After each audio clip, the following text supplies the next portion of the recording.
ابا دھنکے شاہ کے ڈنڈے کھا کر امید ہے کہ پیر صاحب نے اس دفعہ ڈنڈے نواز شریف کو زیادہ مارے ہیں، بی بی کو زیادہ نہیں مارے تو وزارت عظمیٰ مجھے ملنے والی ہے۔ اس دفعہ پیر صاحب نے پھونک مار کے جو تعویذ مجھے دیا ہے، جو کالا دھاگا مجھے دیا ہے، جو انگوٹھی اور مندری، جو چھلا اور کڑا مجھے دیا ہے، تو سمجھ لیجئے بس بابے کی ایک پھونک لگنے کی دیر ہے، اب میری ساری مصیبتیں دور ہو جائیں گی۔ اسے اللہ پر وہ امید نہیں جس اللہ نے اسے حکم دیا تھا، وَتَوَكَّلْ عَلَى الْحَيِّ الذی لا يموت۔ بھروسے کرنے ہیں ان ڈھیریوں پہ بھروسے کرنے والوں، ان ہڈیوں پہ بھروسے کرنے والوں، ان مردوں پہ بھروسے کرنے والوں، جن کو استنجے کی طاقت نہ تھی، جن کو غسل کی طاقت نہ تھی، جن کو کپڑے اتارنے کی طاقت نہ تھی، جنہیں کفن میں لپٹنے کی طاقت نہ تھی، جن میں چل کر جانے کی طاقت نہ تھی، قبر میں اترنے کی طاقت نہ تھی۔ تم ان بے بسوں پہ امیدیں کرتے ہو، جو اللہ کو چھوڑ کر ان پر یہ بھروسے اور توکل کرتا ہے، تو رب محمد کی قسم یاد کر لیجئے،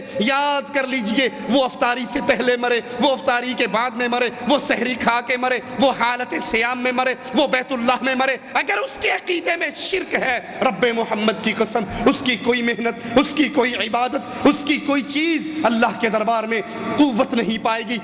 وزن نہیں رکھے گی، کیونکہ مالک کا فیصلہ ہے لا یغفر ان یشرک بہ ویغفر ما دون ذلک لمن یشاء۔ میں نے ہر عمل کو، ہر گناہ کو، ہر برائی کو میں معاف کر سکتا ہوں، لیکن ایک جرم ایسا ہے، شرک کا جرم، جس کو میں نے کبھی معاف نہیں کرنا۔ تو روزے داروں، روزے رکھنے والوں، ذرا اپنے گریبانوں میں ہاتھ ڈالو، کہیں تمہارے ماں باپ نے، تمہارے مولویوں نے، تمہارے پیروں نے، تمہارے مشائخ نے تمہارے گلے میں تعویذ لکھ کر تو نہیں ڈالے ہوئے؟ 1 2 4 5 7 11 12 20 30 یہ تعویذ تمہارے گلے میں تو نہیں؟ یا جبرائیل، یا میکائیل، یا اسرافیل، یا اشرف علی تھانوی کے، اشرف علی تھانوی صاحب کے بہشتی زیور کا تعویذ جس میں فرعون، قارون، حامان، شداد کا بنایا، کہیں وہ گلوں میں تو نہیں، کہیں وہ بازو میں تو نہیں، کہیں وہ گھروں میں تو نہیں؟ اگر ہے تو اس روزے سے پہلے اس کو نکالو، اس نماز سے پہلے اس سے توبہ کرو، کیونکہ حالت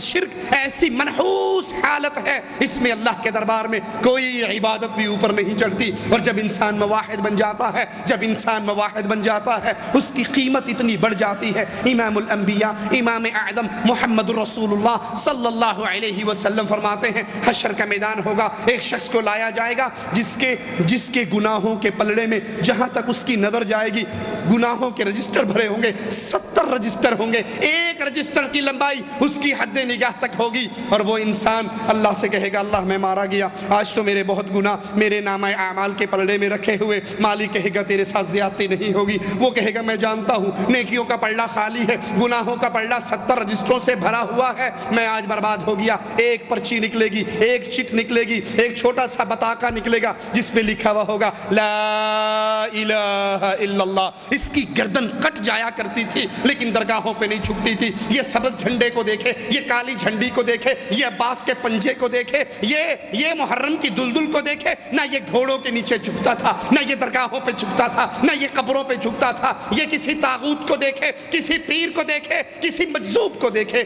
کبھی اس کے پاؤں چھونے کے لیے یہ نہیں جھکا تھا۔ یہ اللہ اس الہ کو مانتا تھا، یہ مشکل کشا اسی کو کہتا تھا، حاجت روا اسی کو کہتا تھا۔ اس نے کبھی کسی مردے کو داتا کا نام نہیں دیا، اس نے کبھی کسی مردے کو غریب نواز، بندہ پرور کا لقب نہیں دیا۔ لا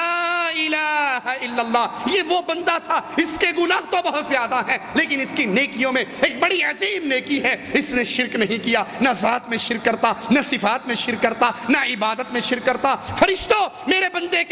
بندے کے گناہوں کو اس توحید کے عقیدے سے تولو۔ امام الانبیاء، امام اعظم فرماتے ہیں، میزان کو تولا جائے گا، وہ چھوٹا سا کارڈ، وہ چھوٹا سا بطاقہ، وہ چھوٹی سی پرچی جس پہ سچی توحید کا عقیدہ درج ہوگا، وہ 70 رجسٹروں پر بھاری ہوگا۔ اللہ کے فرشتے اس کو جنت میں داخل کر دیں گے۔ اگر چاہتے ہو ان روزوں کی قیمت لگے، اگر چاہتے ہو ان تراویح کی قیمت لگے، اگر چاہتے ہو ان افطاریوں کی قیمت لگے، تو پہلے اللہ کے لیے رب کی توحید کو سمجھو، اس قرآن کو ترجمے سے پڑھو، نبی کی لائی ہوئی اس بنیادی دعوت جس کے لیے نبی کا ماتھا پھٹا، جس کے لیے نبی کو طائف میں زخمی ہونا پڑا، نبی کی بیٹیوں کو طلاق ملی، نبی کو مکہ چھوڑ کر ہجرت کرنی پڑی، ساری مصیبتیں مصیبتیں برداشت کی لیکن توحید کی دعوت سے ہاتھ نہیں کھینچا۔ افسوس افسوس افسوس ان نام نہاد موحدوں پر جنہوں نے آج لا الہ الا اللہ کی سچی دعوت کو اس لیے چھوڑ دیا۔ مولانا صاحب یہاں پر لا الہ الا اللہ کے مفہوم کو کھول کر بیان نہیں کرنا،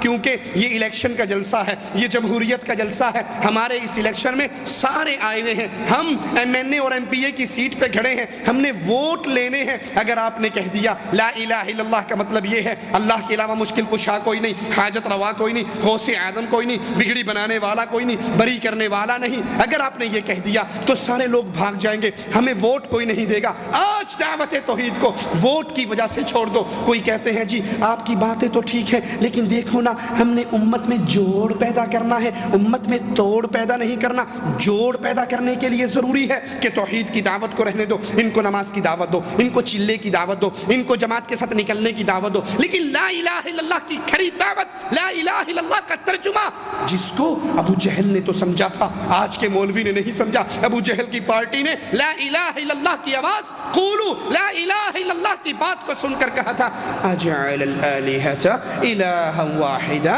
یہ کیسی بات کہتے ہو، یہ کیسا جملہ کہہ رہے ہو، ساروں کو چھوڑ دیں، ساروں سے توبہ کر لیں، ساروں کا انکار کر دیں۔ ہم نے تو بانٹ رکھے ہیں، کوئی اولاد دیتا ہے، کوئی رزق دیتا ہے، کوئی داتا ہے، کوئی غریب نواز ہے، کوئی بندہ نواز ہے، کوئی بندہ پرور ہے، کوئی اولاد دینے والا ہے، کوئی شفا دینے والا ہے، کوئی دڑکی شاہ ہے، کوئی لسوڑی شاہ ہے، کوئی پسوڑی شاہ ہے، کوئی ایٹ شاہ ہے، کوئی بٹیرے شاہ ہے، کوئی قامہ والی سرکار ہے۔ ہم نے تو پارٹیاں بانٹ رکھی ہیں، ہم نے کام ڈیوائیڈ کیے ہوئے ہیں، یہ الگ الگ کام کرتے ہیں۔ اور آپ کیا کہتے ہو اجعل الالہۃ الہا واحدا، ان سب کا انکار کر دو، ان سب کو مردے قرار دے دو، ان سب کو فقیر اور بے بس قرار دے دو، ان کو لاچار اور محتاج قرار دے کر ایک اللہ پر ایمان لے کر آؤ۔ یہ ترجمہ لا الہ الا اللہ کا ابو جہل کی پارٹی سمجھتی تھی۔ آج اس کو پڑھنے والا، اس کی تسبیحیں پھیرنے والا، ہزار ہزار دانوں کے منکوں پہ الا اللہ کی ضربیں لگانے والا اس لا الہ الا اللہ کے مفہوم کو نہیں سمجھتا، اور جو سمجھتے ہیں وہ اس کو بیان کرنے کی اجازت نہیں دیتے کہ اگر یہ لا الہ الا اللہ، اگر یہ توحید کا نعرہ بلند کیا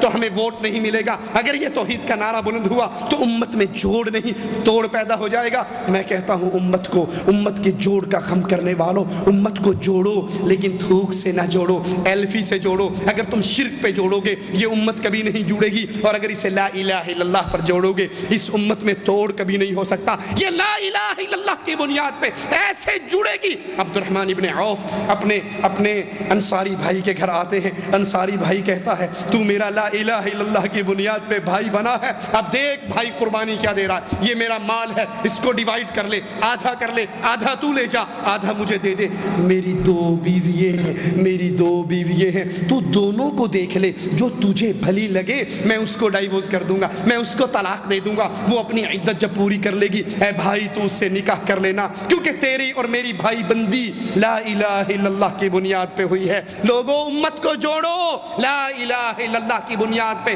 یہ امت توحید کے علاوہ کسی بات پہ نہیں جڑ سکتی، یہ جڑے گی تو اللہ کی وحدانیت پہ جڑے گی۔ کسی کو ڈر ہوتا ہے اگر توحید کی بات کی ہمیں چندے بند ہو جائیں گے، ہماری قربانی کی کھالیں بند ہو جائیں گی، ہمارا جہاد کا فنڈ بند ہو جائے گا، ارے بھاڑ میں جائے لڑائیے، ارے بھاڑ میں جائیں سارے اعمال۔ اگر تمہیں لا الہ الا اللہ سے قربانی کی کھال زیادہ پسند ہے، لا الہ الا اللہ سے ووٹ زیادہ پسند ہے، لا الہ الا اللہ سے تمہیں چلے کی جوڑ زیادہ پسند ہے، تو پھر افسوس سے کہتا ہوں قیامت کا دن ہوگا، اپنے اللہ کے سامنے کس منہ سے پیش ہوگے؟ جہاں پہ قیمت، جہاں پہ ترازو لگے گا تو بنیاد اس کی لا الہ الا اللہ ہوگی۔ دوسرے نقطے کو یاد کیجئے، اے روزے دارو، اے روزوں کی قیمت پانے کی امیدیں رکھنے والو، اے بھوک اور پیاس کو اس گرمی کی شدت میں اس لیے برداشت کرنے والو کہ اللہ اس کے بدلے مجھے جنت دے گا۔ جنت میں باب الریان روزے داروں کے لیے بنا ہے، روزے دار کی منہ اللہ کو کستوری سے زیادہ عزیز ہے۔ روزے دار کے لیے تو اللہ نے کہا ہے الصوم لی،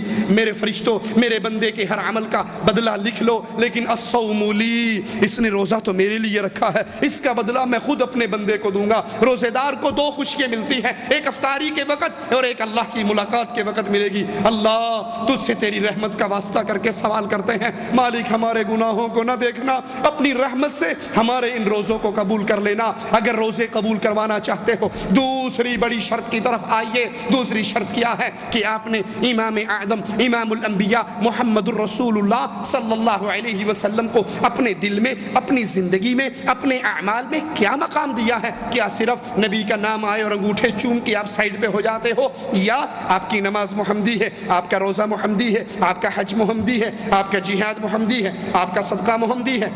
آپ کی طلاق محمدی ہے، آپ کا نکاح محمدی ہے؟